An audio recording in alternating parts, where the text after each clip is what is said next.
All the expressions that you will hear in the following podcast are only from its moderator.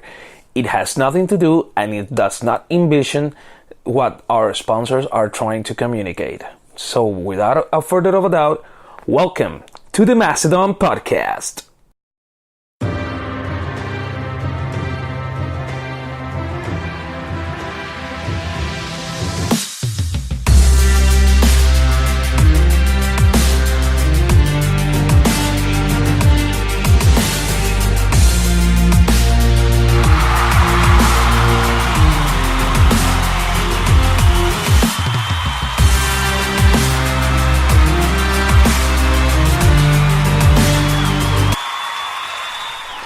Well, welcome, ladies and gentlemen. Once again, we are here, and this is officially the Macedon podcast. So we're here right now, and as you can see, we're releasing this just a little bit quite before the Game of Thrones premiere of its final season. So I know that in the last podcast that I did, which was on wrestling, I was trying to make this as timeless as possible, but sometimes it's a little bit impossible because life is happening all around us, and for some or most of us today is a really huge day. It starts the day of a culmination of a process. We had to wait for this season. I think it was almost like 2 years now. And I can speak in behalf of many Game of Thrones fans. Many people are quite skeptic because of the changes that the series has taken upon the TV series from the books. It's a really huge departure, but here we are, just preceding of it. But so that you know, you may have seen the title of this podcast and you have noted that it said Game of Stones, because we're gonna be talking, we're going to be briefly talking about what Game of Thrones, the premiere, what we could expect, and we're going to quite make a game shift. So we're going to make a little bit of an analysis on what is going on right now with the cannabis, medical cannabis community in Puerto Rico. There's huge things. We are also building up to 420, which is coming up, this week. So we do it before, because it will be like really awkward to do a podcast on 420 on April 21st. So we're doing it also now. So we're cramming 420 and Game of Thrones in the same podcast. So hope you can enjoy this one. Well, starting off, we're starting with Game of Thrones, obviously. We have seen many things through the seasons, and one of the things that I like about doing this before the episode airs is that you will not have any kind of spoilers. That said, we're kicking off this season with the last season, there was a lot of turmoil. There was a hack. In that hack, they held HBO ransom. I don't know if you can remember all that ordeal, but HBO was held ransom so that these hackers will not leak information. HBO tried to stay their ground.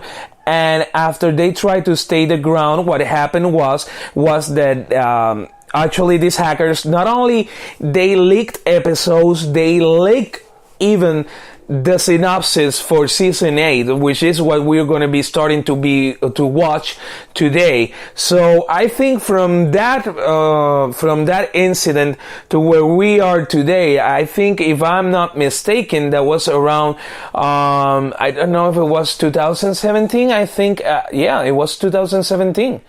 Because we didn't got no GOT last year, so it was 2000. So it's been 2 years since that whole debacle happened, and even though it's not talked about as much, we have known that producers have been taking like extra steps to ensure that that wouldn't happen in this season. We will have to see.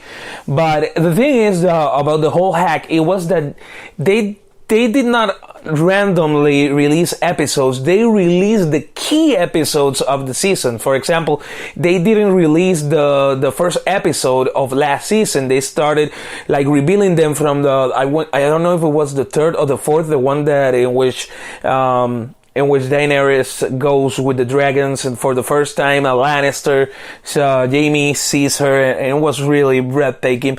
But it was even on Vimeo, and I think it is still there today. That episode. And I can see many of you that have been rushing to get the HBO Now app and get into those emails accounts so you can get a month for free, just 4 episodes, and then we get another email. Because, but I don't think the price is too bad. It's just that the economy right here in Puerto Rico is not really good. I know a lot of people that are doing that. Try not to do it, but it's I think in this case you can even pay for one of the months. It's like $7.50, and you get movies in the between. I think it's not a bad deal after all. So I think people can go ahead with that one, because what we have known is that it will be fewer episodes. Last season, I think it was barely 7 and 8. We're gonna be seeing the same phenomenon on this one. The rumors, and even those that were leaked as these episodes, will be ranging from 2 hours, hour and a half. We will not be getting our typical 50 minutes episodes. So they're cramming actually like 16 episodes in 8 episodes. So they're supposed to be action packed, but there's a lot in play here, and I think the production value is really high. And the thing is that they had a huge challenge, because maybe they had a vision. There was a version of this season that leaked, and it made kind of sense. I'm not gonna go inside the details, but the way, and once again, if these documents were true, the way that they were planning to end the series is, well, some fans that have not got used to the fact of how GOT works, in the fact that you don't try not to get attached to some characters. We have seen characters that have survived and have taken through the first season, through the 8th season, but when you get a little bit too attached to characters, you could have that kind of Ned Stark feeling around it. But the thing with this one is that they had a huge challenge. They had what I said, because I was a little bit curious, and I was like, I'm not gonna read this, and I ended up reading what was the leaked synopsis of what was gonna come in this season. And the thing is that it was out there in the broad public, so many people like me have read it. So there were huge modifications that were made to this season due to the fact that maybe we all did. And in the way it was written, in the way I was seeing it, it was like a blunt synopsis. It has grammatical errors in it, but it is how a synopsis it is supposed to be. And a synopsis, it is an established show.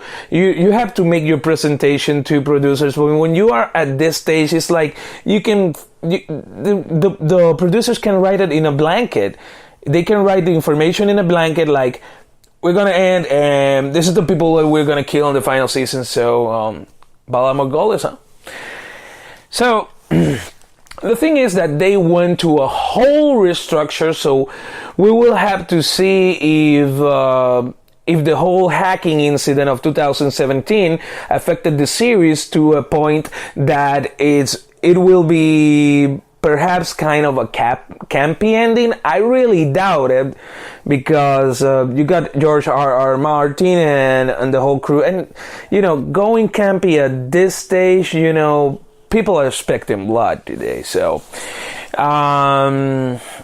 I think they could have stick with the synopsis, but with a few altercations, maybe key altercations onto what to expect. In fact, maybe they could change some scenarios, maybe make some switch. They have to be careful, because there are many key plot points, that they took 2 years. And they usually take there a few months and then re-aired, and it's really complicated. As I was mentioning earlier, the production value here is really amazing. It's really huge. So I think we will be looking to television making history, because or it could fall flat on its face. And even though Game of Thrones has gave us this huge and really huge moments, I'm talking here from the media analysis. The pressure that has been made, besides the whole hacking incident, besides many of the incidents that were played here, I think that the series is gonna, in my opinion, I don't like to take a prediction on it, because we're talking about that they took an entire year to restructure an ending that was perhaps already written. And it's not the first time that the producers of the show, they made huge changes from what is stated on the book. But remember that these are changes, that these are to establish a universe. And we are supposed to understand that by now, that the books are something and the series is something completely else. We didn't get Lady Stoneheart, but due to the space of the episodes, I'm kind of hoping that we get even if it is like a small glimpse of it. I think it will be really iconic, but in the same time, that's me as a fan. But me being a critic, as a media critic, it's a little bit, it would be a little bit awkward if they include her. It will be like cramming what is a bunch of storylines that are colliding right here, right now. You got the Stark family saga. They haven't met with Cersei. They have really, that face-to-face has not happened. And even though in the leak plot for season 8, it wasn't well explained how would that play out. And it gave us like really, really pleasant surprises on season 7, how the whole development and the development of the Starks, especially right now, Bronn, Sansa, and Arya, is really, really has been one of the most hush-hush, and we're talking about young cast members. So take fucking note, Tom Holland, please, on spoilers. These are the remaining members of the Stark family, and the development of these characters have been really a key point. It's really the one that sometimes becomes unpredictable. You know, some things are going to happen, but sometimes become predictable. Right now, they are all, at least they're all together, the Stark sons. So we will see what is going to happen there. But I want to give good vibes and have a good feeling that we're going to see television history. I would like to think that's mostly the fan of me speaking right now, but I would like to think that of it all.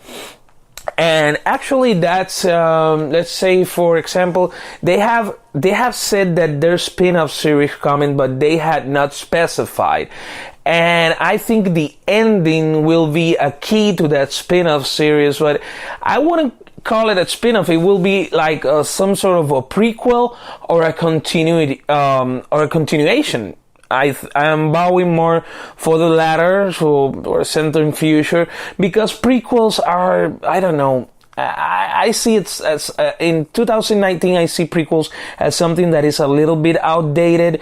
I think the fact that most of the facts, of the important facts in the events that led to the whole series to start with, it was one of the best cards that they played. You know, all these mysteries that came out on season 7, especially on season 7. Who's who? Who's the descendant? Who's that? And that was a really, really smooth play by the producers and the whole crew. You know, and something that I really admire of Game of Thrones, the discipline and the respect for the work that has been shown by many of his lead actors, especially Emilia Clarke. I have to give it to her. She has one of the key characters, young girl. She doesn't spoil. They have teenagers that they are so disciplined that there's not even a break that you could get like a spoil. And the way they build up, because this is done since The Sopranos, you know, and it's really funny. You could come, and it's a phrase, I don't remember which one was the actor that said it, but it says that you